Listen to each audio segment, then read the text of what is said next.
आपल्याला आपल्या मोबाईलचं क्रोम ब्राउझर ओपन करायचं आणि तिथं गुगलमध्ये आपल्याला एक लिंक टाकायची, ती म्हणजे FLIPHTML5.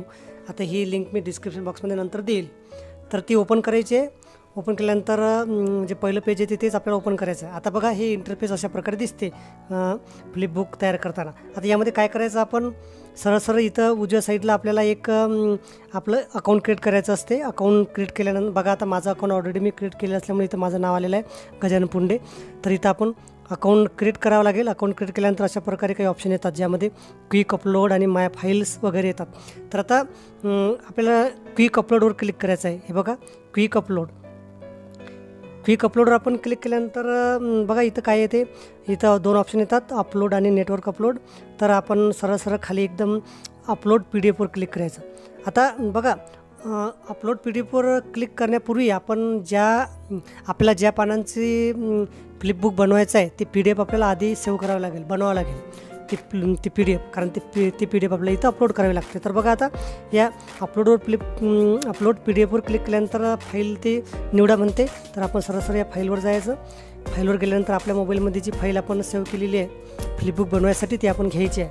आता बघा मी माझ्या मोबाईलमध्ये सुद्धा मी एक फाईल बनवलेली आहे PDF फ्लिपबुक बनवायची. तर ती PDF, तर बघा मला ज्याची PDF बनवायची आहे ती मी आता माय डॉक्युमेंटमधून ती फाईल मी घेतो. तर बघा आता ही फाईल इथं अपलोडिंग चालू आहे. ही आता फाईल बघा 100% झाल्यानंतर ती पूर्ण अपलोड होते.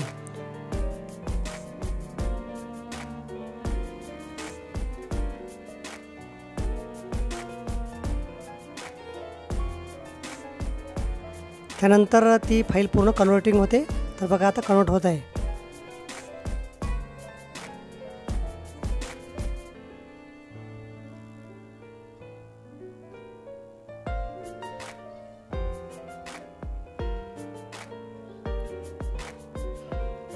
तर बघा कन्वर्ट झाली. आता आपली PDF फ्लिपबुक आपलं तयार झालेलं आहे. आता काय आहे ते पण फ्लिपबुक बनलं ते पाहूया. तर बघा आता हे काही पेपर आहेत, त्या पेपरचं एक फ्लिपबुक बनलेलं आहे. तर बघा अशा प्रकारे आपल्याला फ्लिपबुक वापरताना असे बोटांनी सरकावं लागतं, म्हणजे आपल्याला पुस्तकाची पान जशी उलटतो तसा अनुभव आपल्याला इथं येतो. आता हे फ्लिपबुक आपल्याला तयार झालेलं आहे. आता याला काय करता येते, आपल्याला सेव्हसुद्धा करता येते आपल्या डॉक्युमेंटमध्ये, तसेच आपल्याला शेअरसुद्धा करता येते. तर बघा आता याला काय ऑप्शन येतात ते आपण आता पाहूया. तर बघा याला इथं शेअर ऑप्शन येते, डाउनलोड ऑप्शन येते. आपण डाउनलोड केलं तर ती फाईल आपल्या याला डाउनलोड होते. नंतर ही लिंक आपण कॉपी करून हे शेअरसुद्धा करू शकतो. तर बघा इथं शेअर ऑप्शन येते. बघा हे QR कोड आणि ही लिंक आपण कॉपी करून ही आपण आपल्या मित्रांना व्हॉट्सअपवर किंवा मेलवरही शेअरसुद्धा करू शकतो. तर अशा प्रकारे आपण ही फ्लिपबुक आपण बनवू शकतो. निश्चितच महत्त्वाचा व्हिडिओ जर आवडला असेल तर लाईक करा, शेअर करायला विसरू नका. धन्यवाद.